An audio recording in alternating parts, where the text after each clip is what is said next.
As the anticipation for Election Day continues to build with just a month left in the countdown, we are happy to welcome back former state representative and Charleston mayoral candidate William Cogswell. William, thank you for joining us today. Thank you for having me. Glad to be back. So I have to ask you, you have experience as a state representative.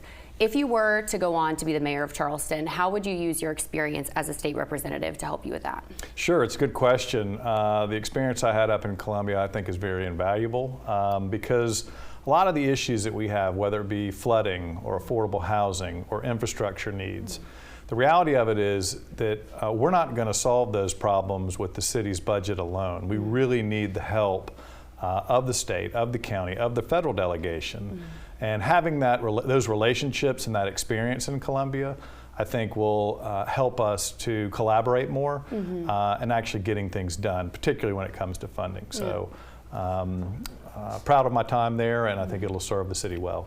And you also have many years of experience in real estate. Obviously, affordable housing, infrastructure are big issues that we're facing right now. How do you plan to address those with the experience you have with real estate? Yeah, I mean, it's a great point. My background in real estate, I think, is going to be essential in helping tackle a lot of these issues, particularly when it comes to how to focus on smart growth for our region, because we are growing. That's one of the benefits that we have with the diverse economy that we have here in the Low Country, but with that comes growing pains and how and where you grow and making sure that infrastructure is ahead of you versus behind you, which is what it's been, I think, for the past 8 years, is going to be essential. That comes back to funding, but it also comes back to planning and, frankly, having vision, which I think the city's been lacking for a while now. And in your early 20s, you already had a successful company. Do you feel like you were always meant to lead? It's a good question. Yeah, I've always, when I see a problem, I want to address it head on, and I'm all about trying to be pragmatic and solving problems, not talking about issues. I mean, it's good to collaborate and talk about different things and identify problems, but rubber hits the road when you actually move forward. It's rather than just having movement, you want to have motion forward, right? Yeah, now can you give me an example of something that you have worked on, an idea that you've had that you've actually brought to life? Absolutely. I mean, one great example, years ago, we built the first workforce housing project in the city of Charleston. There was no zoning or no program, if you will, that encouraged workforce housing. But back in 2005, we saw the need and built the first one up on the Upper Peninsula, One Cool Blow. Project I'm very proud of, won all kinds of national awards, but it wouldn't have been possible without the help of Joe Riley. There wasn't, as I mentioned, a program for workforce housing. We ended up writing a zoning ordinance for it, so it allowed that to happen, and really was a great success. Yeah, absolutely. And now it's no secret that we are over budget, the city's over budget, and something that you say is that you're going to balance the budget out without raising taxes. Sure.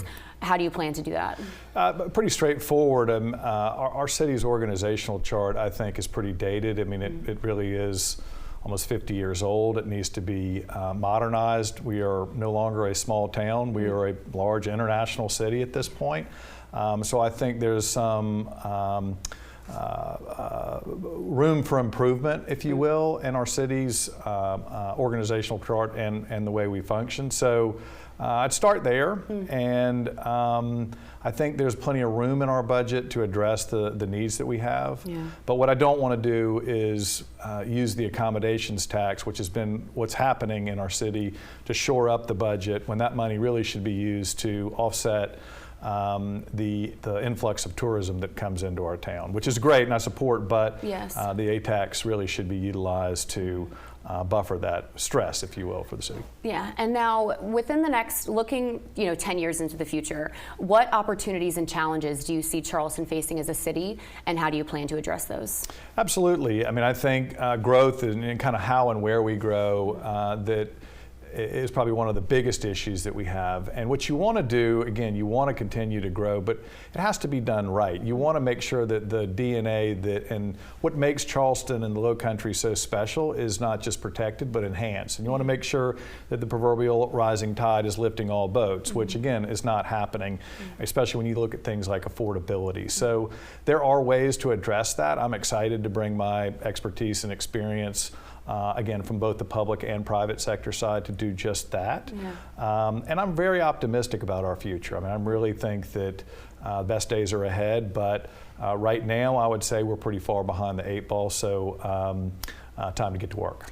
Absolutely. And now, is there a website that we can keep up with you and support you? Yes, please do. cogswellformayor.com is our website, and we've got already, I think, over 200 volunteers. So, you know, it's very limited time until the election. Yes. So we are out and about, hitting the streets, and it's been really great. Actually, Yeah. really have enjoyed it.